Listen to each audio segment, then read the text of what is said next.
Здраво, јас се викам Јана Савовска и сум учител во Христијанска црква Блага Вест во Република Македонија. Колку радосен и значаен празник за нас христијаните е Великден или Христовото воскресение. Тргнувајќи од тоа дека колку е скапоцена жртвата што Исус ја направи за нас. Тоа е Божјото јагне кој ги зеде гревовите за сите нас.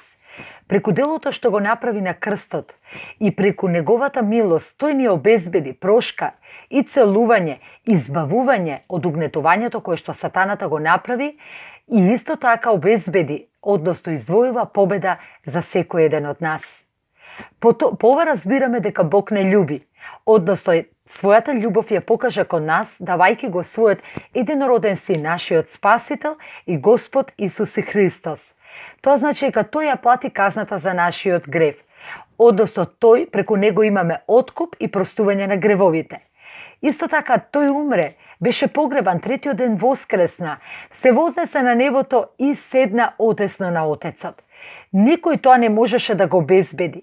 Потребна беше совршена жртва, преку која човештвото ќе се помири со Бог и ќе воспостави повторно заедништво меѓу Бог и меѓу луѓето. Преку Исус Христос, ние веќе не сме деца на ѓаволот, односно ние веќе не му препаѓаме на сатаната, туку сме Божи деца. Исус е наречен како Божјо јагне, заради тоа што јагнињата кои што биле принесувани како жртва за гревовите, нивната смрт служела како замена за смрт на грешниците и простување на гревот. Карактеристично е тоа што сите случаеви на животните кои што биле жртвувани морале да бидат безпрекорни, без никаква мана и без никаков недостаток. Тоа значи дека кога ова се вршало со вера, оваа жртва вршала обезбедување на привремено покривање на гревовите. Исус е совршеното јагне. Бог го прати Исус за нас да ги земе гревовите. Исто така тоа го просведочи, го потврди Јован Крстител. Односно, тој ни просведочи дека Исус е жртвеното јагне кој ги зема гревовите и не откупи, односно не откупи од ѓаволот и од гревот, бидејќи сите луѓе сгрешија, а гревот доаѓа од ѓаволот. Исус дојде на крстот и не откупи од ѓаволот преку неговата крв која што ја пролеа. Тоа значи дека тој не откупи од канџите на сатаната. Тој всушност не оправда како никогаш да не сме сгрешиле.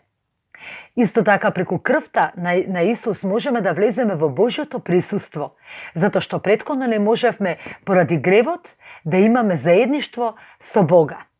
Исус е жртвеното јагне, кој беше заковано на крстот и умре тоа попладне во 15 часот, што е истото време кога левитските свештеници ги жртвуваа паскалните јагниња, кои што се подготвуваа за паскалниот оброк кој што требало да биде подоцна. Тоа значи дека во храмот, додека се подготвувале јагнињата за жртвеникот, каде што нивните грла биле пресечени, во тој миг на крстот се случило да Исус каже се сврши, што значи дека тој е Божјото јагне за мене и за тебе. Според Светото писмо, всушност се кажува дека настанала темница, односно дека се рацепила храмската завеса и од тогаш можеме да кажеме дека имаме непосреден пристап до Бога преку Господ Исус Христос. Животинските жртви веќе престанаа да постојат до оној момент кога Исус ја жртвуваше својата крв и кога навистина направи една за секогаш откуп за нашите гревови, односно помирување со Бог Отецот. Според Стариот Завет, навистина паската била крвна жртва, односно се колеле јагниња и навистина имало курбан. Меѓутоа, ние живееме според Новиот Завет, а Новиот Завет беше потврден со тоа што со крвта на Исус, кое што го потврди Новиот Завет и со тоа што Исус стана совршена жртва на крстот и ги зема нашите гревови, односно направи вечен откуп и со тоа го задоволи и Божиот гнев и Божјата праведност.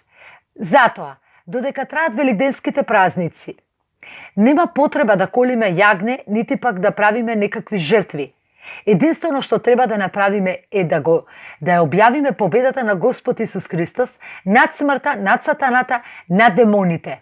Односно, да му даваме пофални жртви на Исус, извикувајќи го неговото име, затоа што тој е победникот, а ние сме победници преку верата во него. Имајте пријатни великденски празници. Поздрав!